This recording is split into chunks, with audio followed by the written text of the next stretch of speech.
ನಮಸ್ಕಾರ ವೀಕ್ಷಕರೇ, welcome to ನಮಸ್ತೆ ಇಂಡಿಯಾ ಕುಕಿಂಗ್ ಚಾನಲ್. ಇವತ್ತು ನಮ್ಮ ಚಾನಲ್ನಲ್ಲಿ ಬೀನ್ಸ್ ಮೊಟ್ಟೆ ಪಲ್ಯ ಮಾಡೋದು ಹೇಗೆ ಅನ್ನೋದನ್ನು ನೋಡೋಣ.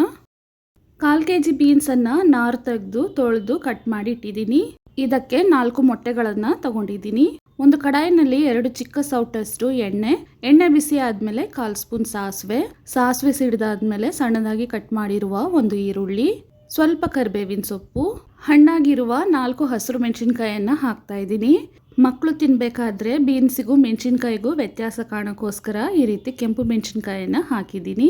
ಈರುಳ್ಳಿಯ ಬಣ್ಣ ಬದಲಾದ್ಮೇಲೆ ಇದರಲ್ಲಿ ಸ್ವಲ್ಪ ಅರಿಶಿಣದ ಪುಡಿ, ಅರ್ಧ ಬೆಳ್ಳುಳ್ಳಿಯನ್ನು ಜಜ್ಜಿ ಹಾಕಿದ್ದೀನಿ. ಇದನ್ನು ಒಂದು ಅರ್ಧ ನಿಮಿಷದವರೆಗೂ ಬಾಡಿಸ್ಬೇಕು.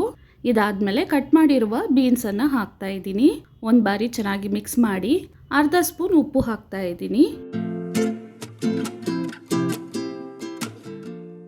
ಒಂದು 1/4 ಲೋಟದಷ್ಟು ನೀರನ್ನು ಮಾತ್ರ ಹಾಕ್ತಾ ಇದ್ದೀನಿ. ಬೀನ್ಸನ್ನು ಸಣ್ಣದಾಗಿ ಕಟ್ ಮಾಡಿರೋದ್ರಿಂದ ಮತ್ತು ಬೀನ್ಸ್ನಲ್ಲೂ ನೀರಿನಂಶ ಇರೋದ್ರಿಂದ ಬೇಗನೆ ಬೆಂದ್ಬಿಡತ್ತೆ. ಸ್ಟವನ್ನು ಮೀಡಿಯಂ ಫ್ಲೇಮ್ನಲ್ಲಿ ಇಟ್ಟು ತಟ್ಟೆಯನ್ನು ಮುಚ್ಚಿಟ್ಟು ಇದನ್ನು ಬೇಯಿಸಬೇಕು. ಬೀನ್ಸ್ನಲ್ಲಿ ಹಾಕಿದ್ದ ನೀರು ಡ್ರೈ ಆಗಿದೆ. ಸ್ಟವನ್ನು ಲೋ ಫ್ಲೇಮ್ನಲ್ಲಿ ಇಟ್ಟು ಇನ್ನೂ ಇದನ್ನು ಸಾಫ್ಟಾಗಿ ಬೇಯಿಸ್ಕೊಳ್ತೀನಿ. 4 ಮೊಟ್ಟೆಗಳನ್ನು ಒಡೆದು ಒಂದು ಬೌಲ್ನಲ್ಲಿ ಹಾಕೊಂಡಿದ್ದೀನಿ. ಮೊಟ್ಟೆಗೆ ಬೇಕಾಗುವಷ್ಟು ಒಂದು ಸ್ವಲ್ಪ ಉಪ್ಪನ್ನು ಹಾಕಿ ಇದನ್ನು ಚೆನ್ನಾಗಿ ಮಿಕ್ಸ್ ಮಾಡ್ಕೊಳ್ತೀನಿ.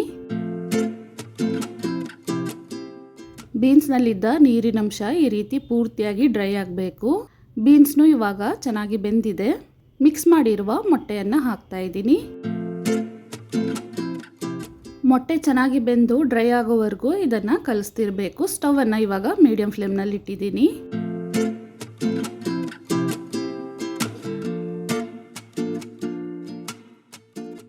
ಮೊಟ್ಟೆ 1/4 ಭಾಗದಷ್ಟು ಬೆಂದಮೇಲೆ ಅರ್ಧ ಸ್ಪೂನ್ ಕಾಳು ಮೆಣಸಿನ ಪುಡಿಯನ್ನು ಹಾಕ್ತಾ ಇದ್ದೀನಿ.